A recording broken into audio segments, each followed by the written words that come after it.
Is the Bible really an antiquated, outdated sort of book, the way that culture tries to depict it?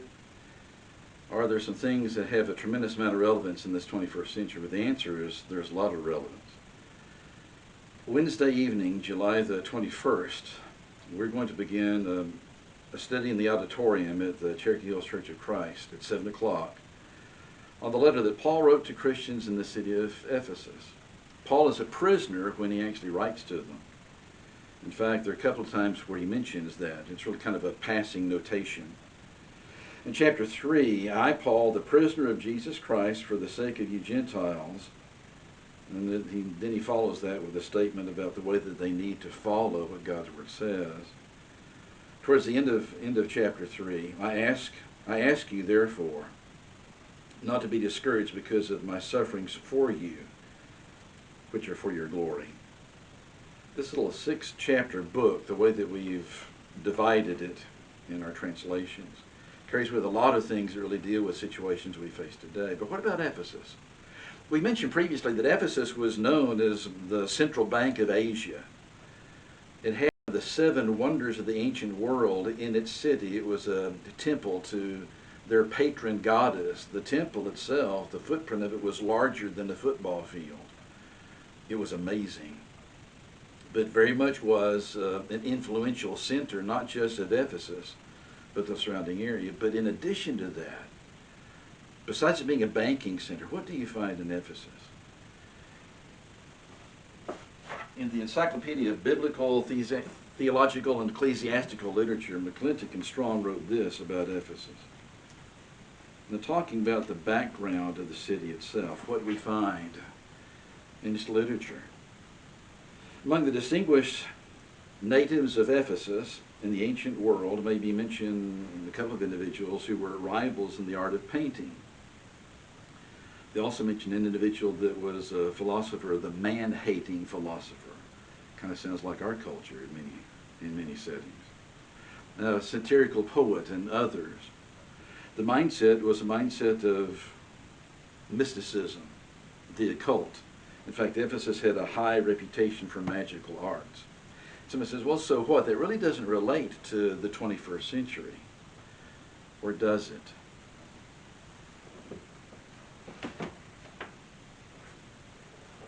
In another book that was written in 2009, titled Deceiving Winds, Christians Navigating the Storm of Mysticism, Leadership Struggles, and Sensational Worship, the author, Bruce Morton, makes this observation. The ancient cults promoted thought and practices that have trickled into or flooded into our time and place 2,000 years later. Our nation has experienced teaching about Jesus and worship in the name of Christ that have been sheared by the strong winds of mysticism, sensational religion, and even the idea of the inner goddess. Spiritual events drenched with inviting sounds, sights, and stories have permeated our society. Strong currents of religious feminism and equal rights continue to shape Christian understanding of the role of women in worship assemblies and church leadership. The powerful currents challenge the application of Paul's teachings regarding female submission in the family and in the church, Ephesians chapter 5 and 1 Timothy chapter 2. Equally important, at the beginning of the 21st century, we have begun to witness the broad distribution of gender-neutral and feminist Bible translations. Questions have been raised, suggestions made by some, that some parts of Scripture represent no more than an outdated perspective. They've suggested that God wants us to sift through and discard what is obsolete in His Word as we grow an equal rights society. Questions about male headship, submission, and God as Father have developed into a strong tension among people in our culture today.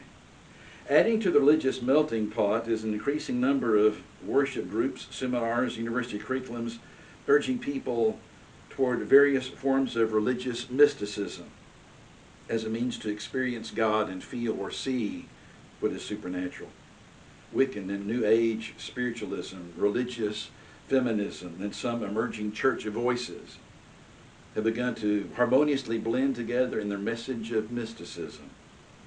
Significant change has permeated even religious groups long known for a strong commitment to Scripture and to apostolic authority. Christians today are beginning to feel more acutely the deep struggles of the Ephesian Christians and what they felt when they realized that following Jesus pressed strongly against much of Asian society. Title, Deceiving Winds. Things that really provide storms in culture. Storms like we are seeing today. Is the study of the book that Paul wrote to the church at Ephesus fitting for our culture? Perhaps more so than anything else that we find written by Paul. If you're anywhere in the Oklahoma City area on Wednesday nights, beginning on the 21st, we're going to take a look at what Paul wrote almost 2,000 years ago in a culture that is frighteningly similar to what we have devolved into today. If you can, come join us. Please stay safe. We'll talk again soon.